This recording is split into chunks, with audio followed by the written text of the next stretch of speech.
आम्ही सगळ्यांनी इतकं प्रेम केलं, ठाकरे कुटुंबाने केलं, शिवसैनिकांनी केलं, त्यांना अंधारात ठेवून झोपेत असताना डोक्यात दगड टाकून निघून गेलात. ह्याला इमान म्हणत नाही. बघा, मी अत्यंत सौम्यपणे बोलतो. शिवसेना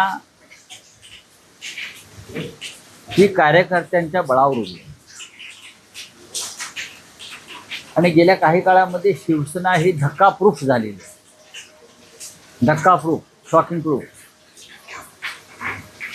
आता अशा जाण्याचे धक्के आम्हाला बसत नाही आणि आम्ही बसून घेत नाही. सचिन अहिर हे आदित्य ठाकरे यांचे अत्यंत जवळचे सहकारी होते. अत्यंत जवळचे सहकारी. म्हणजे काल आपण आदित्य ठाकरे यांचं वक्तव्य ऐकलं असेल. म्हणजे सचिन अहिर हे सांगू शकत नाहीत की मला कोणी भेटत नव्हतं, माझं कोणी ऐकत नव्हतं.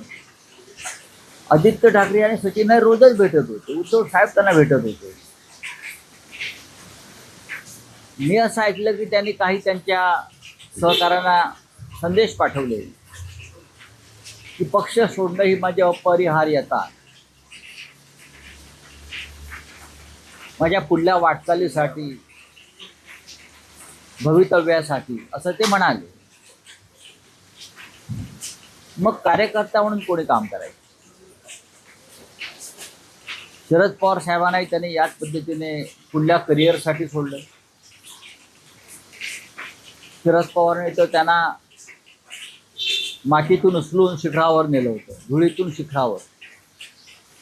त्या काळात सचिन अहिरना मंत्री करणं हे फार मोठं साहस होतं. त्यांना म्हाडाचं प्रमुख केलं होतं, त्यांना अनेक वर्ष मंत्री केलं, त्यांना NCPचे मुंबईचे अध्यक्ष केले. आणि अचानक ते शरद पवार आणि त्यांच्या सगळ्या कुटुंबाला बेसावध ठेवून ते शिवसेनेमध्ये आले. त्याच्यामुळे आम्ही असं म्हणतो की शरद पवारांचे ते झाले नाही. त्याच्यामुळे ते आमचे कसे होतील हा माझ्या मनात काय प्रश्न. तरी पण त्यांचे माझे अत्यंत जिव्हाळ्याचे संबंध राहिले. हे मूळ शिवसैनिक कोणी नाही.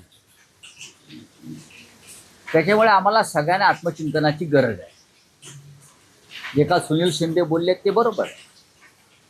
आम्हाला सगळ्यांना आत्मचिंतनाची गरज आहे. पक्ष हा शिवसैनिकच वाढवतो आणि मूळ शिवसैनिक, बाकी सगळी वाऱ्यावरची वरात असते, येतात जातात. आता सचिन अहिर असं म्हणतात की राजकीय भविष्यासाठी मी आलो. खरं म्हणजे त्यांचा पराभव सुनील शिंदेने केला तेव्हा त्यांच्या राजकीय कारकिर्दीला पूर्णविराम तेव्हाच लागला होता. आणि सुनील शिंदेसमोर टिकणं पुन्हा एकदा त्यांना शक्य नव्हतं. आदित्य ठाकरे 2 वेळा आमदार झाले. ह्या काळामध्ये त्यांचं राजकीय भविष्य घडवण्याचं काम आदित्य ठाकरे यांनी केलं. त्यांना विधान परिषदेवर ते आमदार केलं, त्यांची भरपाई केली, त्यांना उपनेता केलं, त्यांना भारतीय कामगार सेनेचं कार्याध्यक्ष केलं, अख्खा पुणे जिल्हा त्याच्या ताब्यात दिला. अजून एखाद्याला काय द्यायला पाहिजे की जो समाधानी राहील?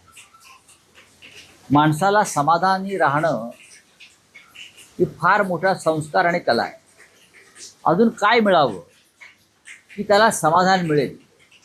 इतकं मिळाल्यावर सुद्धा त्यांना वाटत असेल की माझी करिअर झाली नाही किंवा माझ्या करिअरमध्ये अडथळे येतात आणि त्यासाठी मी तुमच्यावरती, आम्ही सगळ्यांनी इतकं प्रेम केलं, ठाकरे कुटुंबाने केलं, शिवसैनिकांनी केलं, त्यांना अंधारात ठेवून झोपेत असताना डोक्यात दगड टाकून निघून गेलात. ह्याला इमान म्हणत नाही. बघा, मी अत्यंत सौम्यपणे बोलतो. आता ते गेलेले आहेत.